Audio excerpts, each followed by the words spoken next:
Shalom, shalom, gloire à Dieu. Aujourd'hui, nous voyons le projet divin appelé homme. Qui est l'homme? Toi et moi, qui sommes-nous devant la face de Dieu, dans le cœur de Dieu, depuis l'éternité des temps, lorsqu'il nous faisait sortir de lui? Qu'est-ce qu'il voyait en nous?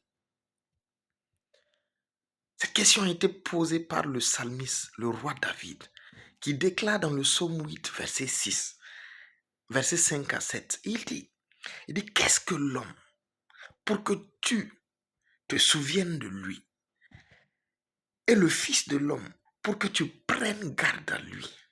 Alléluia. Tu l'as fait de peu inférieur à toi, à Dieu. Tu l'as couronné de gloire et de magnificence. Tu lui as donné la domination sur les œuvres de tes mains. Et tu as tout mis sous ses pieds. L'homme, c'est l'exacte représentation, l'exacte image de Dieu. Mon frère, ma soeur, peu importe les circonstances que tu traverses, cela n'entache en rien ta véritable nature. Un réfrigérateur est chargé de refroidir les aliments, de refroidir l'eau. L'homme est l'exacte représentation. Dieu dit, Genèse 1,26, je t'ai créé à mon image, selon ma ressemblance, afin que tu domines sur tout ce qui a été créé. Alléluia. Donc, dans la pensée de Dieu, Dieu voulait créer un prototype de lui-même. Un prototype de lui-même qui allait le représenter en dehors du ciel. Il y a 5 milliards de planètes. Dieu voulait créer un être capable de le représenter valablement dans toutes ces planètes. C'est pourquoi il a commencé le projet sur la Terre. Et nous appelons la Terre projet pilote. La Terre, Éden, c'est un projet pilote pour étendre, pour expandre la domination de Dieu sur toutes les planètes au travers d'un être qu'il a créé avec amour, qu'il a fait, qu'il a pris soin de tisser dans le sein d'une femme.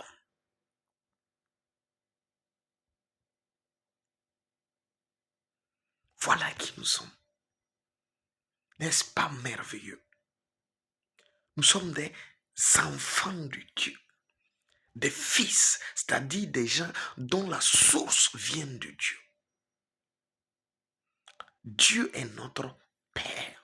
C'est pourquoi il dit dans le psaume 82, verset 6, il est clair, il dit, j'avais dit, vous êtes des dieux, vous êtes tous des fils du Très-Haut. L'homme n'est pas un prototype quelconque. Sur l'échiquier de domination universelle, sur l'échiquier de domination spirituelle, mon frère, ma soeur, toi et moi, nous avons une place. Donc la réalité, c'est qu'en partenariat avec Dieu, nous devrions découvrir cela. C'est en partenariat avec Dieu que nous devons découvrir tout qui nous sommes, tout ce qui a été mis en nous et ce que nous pouvons faire. C'est pourquoi Dieu venait chaque soir pour former Adam et Ève. Avant que Satan ne vienne et qu'il n'arrête ce processus de formation.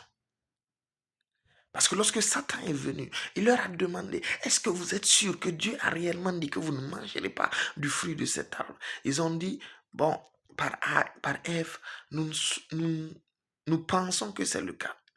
Donc le doute devant Satan ne passe pas. Ça ne passe pas. Donc il a exploité cette faille.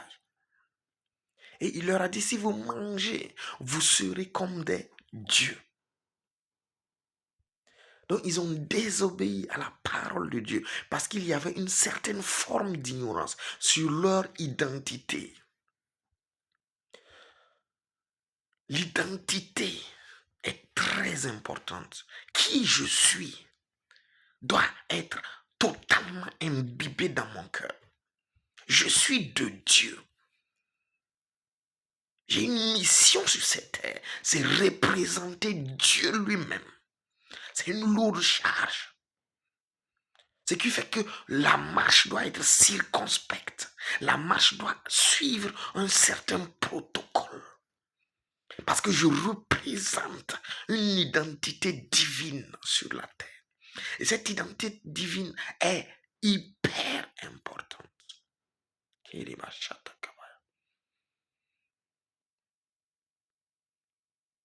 Donc l'homme était l'exacte représentation de Dieu. Mais il n'en était pas conscient.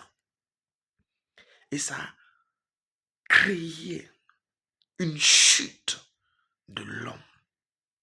Et cette chute n'était pas tolérable par Dieu.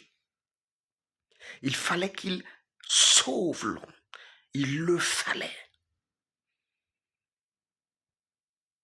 Parce que lorsque l'homme a obéi à Satan au lieu de Dieu, ce qu'il a fait, c'est qu'il s'est rétrocédé. Il a pris la place de Satan et Satan a pris sa place. Parce que dans le monde spirituel, il y a une parole de l'Écriture qui dit que nous sommes esclaves de celui à qui nous obéissons.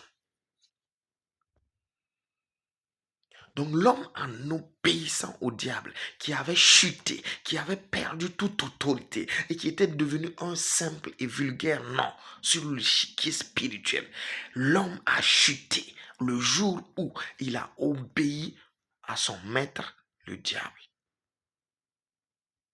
Donc le diable a pris la position de l'homme. Et l'homme a pris la position du diable. Donc quand le diable a pris la position de l'homme, il était capable d'aller au ciel maintenant. C'est pourquoi dans Job 1 et Job 2, il part au ciel comme il veut. Et Dieu dit, les fils de Dieu sont réunis avec lui. Satan également vient. Pourquoi? Parce qu'il avait reçu maintenant l'autorité adamique. Il avait reçu quoi? La place de domination d'Adam. Il représentait l'être adamique. Bien que ce soit par usurpation, car il connaissait les lois du ciel. Donc l'homme est descendu dans l'échelle le plus bas de l'échiquier. Tout nom qui peut être nommé. L'homme était devenu un vulgaire être. De telle sorte qu'aujourd'hui, des démons peuvent posséder tout homme non récréé. Quand quelqu'un dit je suis possédé, c'est possible. Un petit démon peut posséder l'homme qui a chuté. Pourquoi? Parce qu'il est tombé au plus bas de l'échelle. Et sur le plan spirituel, c'est la loi du plus fort. Donc, maintenant, les démons peuvent posséder l'homme qui était auparavant leur Dieu. Donc, il fallait que Dieu sauve l'homme, mais qu'il rétablisse l'homme dans son identité véritable, dans sa nature véritable, dans sa domination véritable. C'est pourquoi Christ est venu. Jésus est venu pour faire quoi? Pour verser son sang en tant qu'enfant de Dieu, fils du Dieu authentique, ayant un esprit divin, ayant une âme divine. L'homme premier, Adam, était créé esprit venant de Dieu, un corps provenant de la terre qui a formé une âme charnelle. Le corps était poussière. Mais là, l'homme qui va venir de par Christ n'allait pas suivre ce même protocole, car toute la génération adamique était corrompue. Il n'y avait plus de sémence pure pour recevoir l'Esprit de Dieu. Donc, l'Esprit de Dieu choisit de faire sans l'homme. Il entre dans une femme. Il crée un être. Alléluia. Sans une sémence adamique. Parce que Adam était corrompu. Donc, il fallait juste un porteur saint. Un porteur saint. Et ce porteur saint, c'était Marie. Et elle a donné naissance au Fils du Très-Haut qui allait faire quoi? Se répliquer pour rétablir l'homme dans son droit véritable, dans l'image véritable que Dieu a de lui. Puisqu'il est sorti pur, sans tache ni défaut, parce qu'il n'y a pas eu une sémence adamique corrompue associée à sa naissance. C'est pourquoi sa naissance était divine. Parce que Dieu lui-même forma le corps de Jésus à l'intérieur du ventre d'une mère porteuse. Et quand il sortit avec toute la réalité divine. Il était totalement rempli de l'Esprit de Dieu dans le sein de Marie.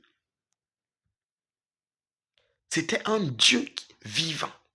C'est pourquoi quand il est allé chez Marie de Marie-Madeleine, qu'est-ce qu'il a dit? Il dit que l'Esprit de Dieu vient sur Marie-Madeleine. Et elle commença à prophétiser. Elle commença à prophétiser. Pourquoi? En disant, mon Seigneur, la mère de mon Seigneur vient me visiter. Ça veut dire que l'enfant qui était dans le sein était déjà connu spirituellement comme étant le Fils de Dieu.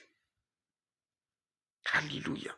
Donc quand Jésus est sorti pour se répliquer, pour rétablir l'homme adamique dans sa dimension divine, qu'est-ce qu'il fallait faire? Il fallait verser son sang. Le chemin, c'était la croix. Le chemin, c'était la mort. Le chemin, c'était l'effusion du sang pour le pardon des péchés. Car la Bible dit, tous ont péché, sont privés de la gloire de Dieu. Mais par l'effusion du sang, il y a pardon des péchés. Sans effusion du sang, il n'y a pas pardon des péchés. Donc, il devait porter la croix. Donc, il est allé à la croix parce que c'était nécessaire, parce que c'était obligatoire pour rétablir toute l'humanité dans son droit divin. Donc, il est allé. Et il a versé son sang. Et il dit, maintenant, tout est accompli. Quiconque dans ce monde, quiconque bouddhiste, quiconque musulman, quiconque athéiste, quiconque animiste, quiconque traditionnaliste, quiconque croit en l'œuvre que j'ai faite, reçoit la vie éternelle. Jean 3,16. Reçoit la vie éternelle, reçoit la participation à la nature divine, reçoit la restauration de son identité, reçoit le pardon de ses péchés, reçoit la grâce de Dieu, reçoit la santé, la guérison, la prospérité, reçoit toutes choses nécessaires pour vivre en tant que Dieu sur la terre. Ça, c'est ce que Jésus a fait. Donc, il y a deux Adam. Il y a le premier Adam qui avait été établi dominateur des choses visibles, que ce soit dans le ciel, sur la terre et sous la terre. Et il y a le deuxième Adam qui est maintenant venu rétablir la domination sur les choses visibles et les choses invisibles. Maintenant, nous dominons sur les autorités, sur les dignités, sur les dominations. Éphésiens 6, verset 11. Et Éphésiens 1, verset 19 à 21. Nous avons cette capacité, cette réalité en Christ. Quiconque reçoit Jésus comme son Seigneur et son Sauveur personnel reçoit une autorité exousia supérieure à celui de Satan, supérieur à celui des démons, supérieur à celui des esprits angéliques, supérieur à celui des 24 vieillards, supérieur à celui de tous les anges, les chérubins, les archanges. L'autorité que nous recevons en Christ est supérieure à tout. Dieu a tout mis sur nos pieds. Maintenant, la Bible dit aussi longtemps que l'héritier est enfant, il ne diffère en rien d'un esclave. C'est pourquoi, bien que nous ayons reçu Jésus et que nous n'ayons pas grandi, il y a plusieurs d'entre nous qui sont toujours esclaves et qui sont attaqués, qui peuvent être combattus, qui sont faibles dans la foi parce qu'ils n'ont pas grandi. Galates chapitre 4 verset 1. L'homme adamique. L'homme adamique. Le prototype parfait de Dieu pour dominer sur tous les autres territoires que le ciel. Le ciel, c'est le siège du Fils. C'est le siège de Jésus. C'est le siège de la parole de Dieu. En dehors du ciel, des milliards d'univers. Rien que pour tout homme adamique. Nous régnerons sur cette terre. Alléluia. Gloire à Dieu. Nous nous revoyons pour une prochaine vidéo. Shalom, shalom.